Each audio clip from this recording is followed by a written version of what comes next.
जय हिंद दोस्तों, welcome back to tax साथी। आज के इनकम टैक्स रूल्स के वीडियो में एक बार फिर से हम बात करने वाले हैं बजट 24 के अमेंडमेंट। बजट 24 में काफी सारे अमेंडमेंट किए गए हैं। टाइम टू टाइम हमारे चैनल पे ऑलरेडी वीडियो अवेलेबल है। अगर आपने उन वीडियोस को नहीं देखा है तो आप देख सकते हैं। आज हम बात करने वाले हैं सेक्शन 194C के अंदर गवर्नमेंट ने बजट 24 में अमेंडमेंट लाया है, जिससे कंफ्यूजन दूर हुआ है। एप्लीकेबिलिटी सेक्शन 194C की कब होगी और 194J की कब होगी, आइए डिटेल में डिस्कस करते हैं ताकि आप सभी का कंफ्यूजन भी दूर हो सके। तो चलिए स्टार्ट करते हैं हमारे आज के इस वीडियो को। तो दोस्तों, अगर अभी तक आपने हमारे चैनल टैक्स साथी को सब्सक्राइब नहीं किया है तो उसे सब्सक्राइब कर लीजिए, ऑल नोटिफिकेशन पे क्लिक कर दीजिए ताकि लेटेस्ट टैक्स वीडियो अपडेट आप सभी को मिल सके। ये करना आपके लिए तो फ्री है, लेकिन इससे हमें मोटिवेशन मिल जाता है और हम आप सभी के लिए टैक्स वीडियो अपडेट लाते रहते हैं। और साथ में आप सभी बजट 24 से जुड़े सारे अपडेट्स हमारे वीडियो सेक्शन के अंदर देख सकते हैं। उसके साथ साथ आप अब शॉर्ट्स के माध्यम से भी खुद को अपडेट करवा सकते हैं। टैक्स साथी शॉर्ट चैनल भी आप सभी के लिए अवेलेबल है। तो दोस्तों, सबसे पहले हम बात करते हैं सेक्शन 194C। 194C क्या कहता है? 194C सेक्शन कहता है कि कोई भी पर्सन रिस्पॉन्सिबल है रेजिडेंट को पेमेंट करने के लिए कोई भी वर्क से रिलेटेड। अब वर्क में क्या इंक्लूड किया गया है? Supply of labour, carrying out any work, उसको रिलेटेड। तो यहाँ पे उनको टीडीएस काटना होगा। कितना? 1% इंडिविजुअल और एचयूएफ के केस में, और 2% काटना है टीडीएस अगर पर्सन है जो अदर देन इंडिविजुअल और एचयूएफ है। और कब काटना है? At the time of payment or credit, whichever is earlier. अब अगर मैं बात करूं कि वर्क क्या मतलब है, यहाँ पे वर्क का डेफिनेशन को लेके ही सारे लोगों को कंफ्यूजन था, क्योंकि लोग क्या करते थे कि 194C के अंदर टीडीएस काट लेते थे और काटना होता था 194J के अंदर। तो उसके लिए वर्क का डेफिनेशन दिया गया, जिसमें बताया गया कि वर्क शैल इंक्लूड एडवर्टाइजिंग। अगर किसी भी तरह का एडवर्टाइजमेंट होता है तो वो वर्क के डेफिनेशन में आएगा और 194C के अंदर टीडीएस कटेगा। Broadcasting, telecasting, production of programme for such broadcasting और telecasting, carriage of goods and passenger, any mode of transport other than railways, यानी कि रेलवे के अलावा कोई भी ट्रांसपोर्ट में गुड्स और कैरिज और पैसेंजर यूज होता है तो वो भी वर्क के डेफिनेशन में आएगा। 194C के अंदर आपका टीडीएस कटेगा। केटरिंग भी यहाँ पे इंक्लूड कर दिया गया अंडर सेक्शन 194C।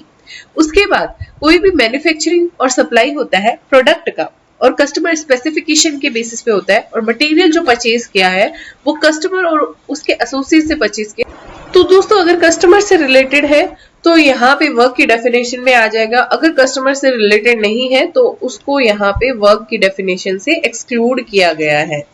ठीक है, अब ये हमने बात की कि इन सारी कैटेगरी के अंदर अगर आप फॉल करते हैं तो आपको टीडीएस काटना है 194C के अंदर। और यही बात आती है कि 194J में आपको कब काटना है, तो 194J दोस्तों सेक्शन 194J अप्लाई होगा ऐसे पर्सन जो कि इंडिविजुअल और एचयूएफ नहीं है, रिस्पॉन्सिबल है रेजिडेंट को पेमेंट करने के लिए, रेजिडेंट ऑफ इंडिया को। और यहाँ पे कौन सी सम पे कर रहे हैं? प्रोफेशनल सर्विस पे कर रहे हैं, टेक्निकल सर्विस पे कर रहे हैं, या फिर किसी कंपनी के डायरेक्टर को पेमेंट कर रहे हैं रेम्युनरेशन, फीस और कमीशन का। लेकिन उसके अंदर जो है सेक्शन 192 के अंदर टीडीएस नहीं कटा है। रॉयल्टी का पेमेंट कर रहे हैं या कोई भी सम जो क्लॉज 5A ऑफ सेक्शन 28 के अंदर मेंशन है, तो यहाँ पे टीडीएस काटना होगा सेक्शन 194J के अंदर। 194C एप्लीकेबल नहीं होगा। और पेमेंट कब काटना होगा आपका टीडीएस? जब आप क्रेडिट कर रहे हैं अपने बुक्स ऑफ अकाउंट्स या पेमेंट कर रहे हैं, दोनों में से जो भी पहले होगा उसमें आपको टीडीएस काटना होगा। अब इक्वल अमाउंट ऑफ टीडीएस कितना कटेगा? 2% का टीडीएस कटेगा टेक्निकल सर्विस, जिसके अंदर प्रोफेशनल सर्विस को एक्सक्लूड किया गया है, रॉयल्टी को एक्सक्लूड किया गया है। उसके बाद अदर सर्विसेज के केस में आपका 10% का टीडीएस कटेगा। अब लोगों को कंफ्यूजन क्या हो रहा था? लोगों को क्या कंफ्यूजन हो रहा था? उनको क्लैरिटी नहीं मिल रही थी कि प्रोफेशनल सर्विस, टेक्निकल सर्विस का पेमेंट जो यहाँ पे कर रहे हैं वो कवर होगा सेक्शन 194C के अंदर या 194J के अंदर। तो यहाँ पे गवर्नमेंट ने यही क्लैरिफाई किया फाइनेंस बिल 24 के अकॉर्डिंग, जहां पे लिखा अमेंडमेंट किया है सेक्शन 194C के अंदर, जिसमें लिखा गया कि इनकम टैक्स एक्ट के इस सेक्शन को सब्स्टिट्यूट कर दिया जाएगा। कब से इफेक्टिव होगा? ये आपका 1 अक्टूबर 24 से। उसमें लिखा गया कि बट डज नॉट इंक्लूड, जो डज नॉट इंक्लूड का पहला केस था हमने देखा था कि तो वर्क की डेफिनेशन से एक्सक्लूशन का पहला एग्जांपल हमने देखा था कि मैन्युफैक्चरिंग और सप्लाई ऑफ प्रोडक्ट हो रहा है और स्पेसिफिक रिक्वायरमेंट के बेसिस पे, कस्टमर के बेसिस पे हो रहा है, और उसमें जो मटेरियल आपने परचेज किया है वो उस कस्टमर से ना परचेज करके, उससे एसोसिएटेड कस्टमर से परचेज ना करके किसी और से परचेज किया है, तो उसको वर्क की डेफिनेशन से हटा दिया था गवर्नमेंट ने। अब उसके बाद क्लॉज बी भी यहाँ पे इंसर्ट किया जिसमें लिखा गया है कि कोई भी सम अगर रेफर है सबसेक्शन 1 ऑफ सेक्शन 194J के अंदर, तो वो भी यहाँ पे 194C के अंदर कवर नहीं होगा। तो अब यहाँ पे सेक्शन 194J की सबसेक्शन 1 के अंदर क्या क्या मेंशन है? प्रोफेशनल टेक्निकल सर्विसेज, रेम्यूनरेशन, फी और कमीशन, जो कि 192 के अलावा है, रॉयल्टी और क्लॉज 5A ऑफ सेक्शन 28। तो आपको इन सारी बातों का अब ध्यान में रखना है कि कब आपकी प्रोफेशनल सर्विस मानी जाएगी, कब आपकी टेक्निकल सर्विस मानी जाएगी और कब आपकी वर्क की डेफिनेशन में इंक्लूसिव है।